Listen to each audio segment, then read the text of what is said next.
Halo semuanya, kami dari tim 5 akan mempresentasikan tentang mesin conveyor belt.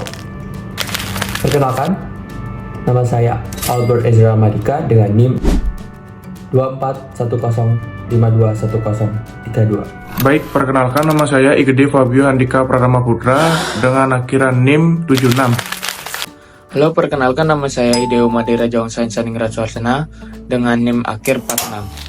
Perkenalkan nama saya M. Hilal Hamdani dengan akhiran NIM 12. Halo teman-teman, perkenalkan nama saya Gegar Egra Arga Seginting dengan NIM 2410521042. Perkenalkan nama saya Gusti Bagoso Hipulana Putra dengan akhiran NIM 54. Halo, perkenalkan nama saya Eugene Pin Manuel dengan NIM akhir 48. Sini saya akan menjelaskan apa itu conveyor belt. Yang pertama ada conveyor belt. Conveyor belt merupakan salah satu dari mesin agroindustri yang bekerja sebagai alat atau mesin yang memindahkan material atau hasil produksi dari suatu tempat ke tempat lainnya. Conveyor belt pada dasarnya adalah sebuah mesin yang digunakan untuk membantu manusia dalam mengangkut dan memindahkan barang-barang padat dalam jumlah yang besar. Aku di sini ingin menjelaskan fungsi dari conveyor belt.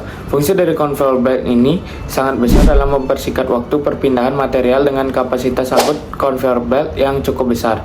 Dan fungsi utama dari conveyor belt adalah untuk memindahkan material dari satu tempat ke tempat lain dengan cepat dan efisien.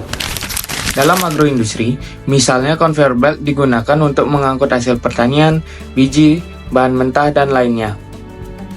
Tadi udah dijelasin bagaimana fungsi dan apa itu conveyor belt. Mari kita sekarang beralih kepada komponen yang ada di dalamnya. Pada dasarnya komponen conveyor belt itu meliputi yang pertama beltnya sendiri atau sabuknya. Yang kedua ada pulley dan yang ketiga ada motor. Motor sendiri berfungsi untuk menggerakkan conveyor belt agar bisa untuk bekerja dengan baik. Terdapat dua jenis motor conveyor yang dapat digunakan. Yang pertama high rotor pole switch reluctance motor atau SRM, dan yang kedua ada baseline motor. Dan ini bergantung pada jenis material yang diangkut sesuai dengan kebutuhan.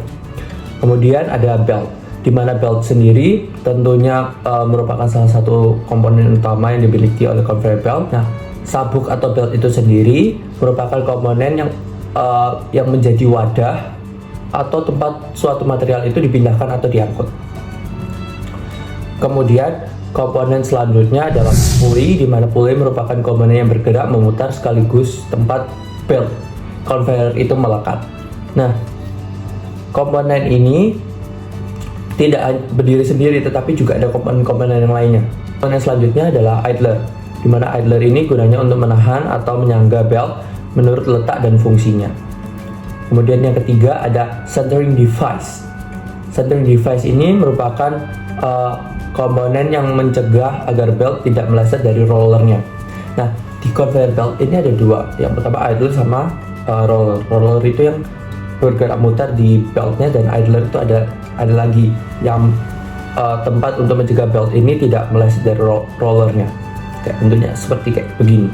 Yang selanjutnya ada unit penggerak atau drive units, di mana komponen ini pada conveyor belt tenaga gerak dipindahkan ke belt oleh adanya gesekan antara belt dengan pulley penggerak atau drive pulley itu sendiri, karena belt melekat di sekeliling pulley yang diputar oleh motor. Yang terakhir ada pemberat atau take ups or counterweight, yaitu komponen untuk mengatur tegangan belt yang melekat di sekeliling pulley dan diputar oleh motor.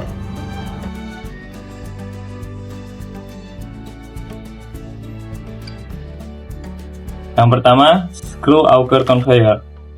Conveyor berbentuk spiral yang cocok buat material seperti pasir atau butiran kecil. Yang kedua, conveyor aeromekanis. Yang ketiga, belt conveyor. Yang keempat, conveyor rantai. Yang kelima, conveyor kabel. Yang keenam, conveyor pneumatik. Yang ketujuh, roller bed conveyor belts. Yang kedelapan, flat belt conveyor. Yang kesembilan, conveyor belt modular. Yang ke-10, conveyor belt clay. Yang ke-11, conveyor sabuk lengkung.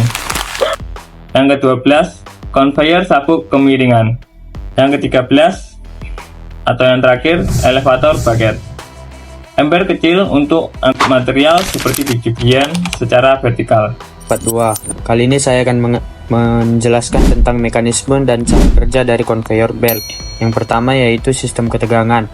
Sistem ini mengatur ketegangan belt agar tidak kendur atau terlepas. Yang kedua yaitu rangka conveyor, yaitu rangka conveyor terbuat dari material kuat seperti baja atau stainless steel, berfungsi untuk menopang semua komponen dan memastikan kestabilan dan daya tahan sistem conveyor. Yang ketiga yaitu sistem kontrol kecepatan. Fungsinya yaitu untuk mengontrol kecepatan pada sistem beltnya. Yang keempat yaitu sistem penggerak. Conveyor digerakkan oleh motor listrik yang terhubung ke gearbox untuk menyesuaikan torsi. Yang selanjutnya yaitu puli utama atau drive pulley. Puli ini menerima daya dari motor untuk memutar belt dan membuatnya bergerak. Selanjutnya yaitu belt conveyor. Sabuk conveyor terbuat dari bahan seperti karet, PVC atau PU dan bergerak di atas roller untuk mengangkut muatan dengan efisien. Yang terakhir, roll penyangga atau idle ruler. Ruler ini menopang belt agar tetap rata dan stabil. Di sini saya akan menjelaskan jenis-jenis perawatan. Yang pertama ada perawatan preventif. Perawatan jenis ini adalah pekerjaan perawatan yang bertujuan untuk mencegah terjadinya kerusakan atau cara perawatan yang direncanakan untuk pencegahan. Yang kedua ada perawatan kolektif. Perawatan kolektif adalah pekerjaan perawatan yang dilakukan untuk memperbaiki dan meningkatkan kondisi fasilitas atau peralatan sehingga mencapai standar yang dapat diterima. Yang ketiga ada perawatan berjalan, di mana jenis pekerjaan ini dilakukan ketika fasilitas atau peralatan dalam keadaan bekerja. Yang keempat ada perawatan prediktif. Perawatan dilakukan untuk mengetahui terjadinya perubahan atau kelainan dalam kondisi fisik maupun fungsi dari sistem peralatan. Yang kelima ada perawatan setelah terjadinya kerusakan. Pekerjaan perawatan dilakukan setelah terjadinya masalah atau kerusakan pada peralatan. Dan untuk memperbaikinya harus disiapkan suku cadang, material, alat-alat, dan tenaga kerja lainnya. Yang terakhir ada perawatan darurat. Perawatan darurat adalah pekerjaan perbaikan yang harus dilakukan karena terjadinya kemacetan atau kerusakan yang tidak terduga. Di sini saya akan memberikan kesimpulan pada materi ini. Kesimpulan dari makalah ini adalah bahwasanya mesin ini menunjukkan dan memberikan suatu urgensi yang sangat penting bagi suatu industri untuk meningkatkan efisiensi dan produktivitas di berbagai bidang industri, khususnya di bidang pertanian. Dengan sistem pergerakan material otomatis, belt conveyor tidak hanya mengurangi tenaga kerja manual tetapi juga mempercepat proses produksi.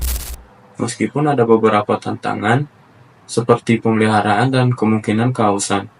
Pemeliharaan yang tepat dan pemahaman menyeluruh tentang cara kerja ban berjalan dapat membantu Anda memaksimalkan manfaatnya dan menjadikannya investasi yang berharga bagi industri modern.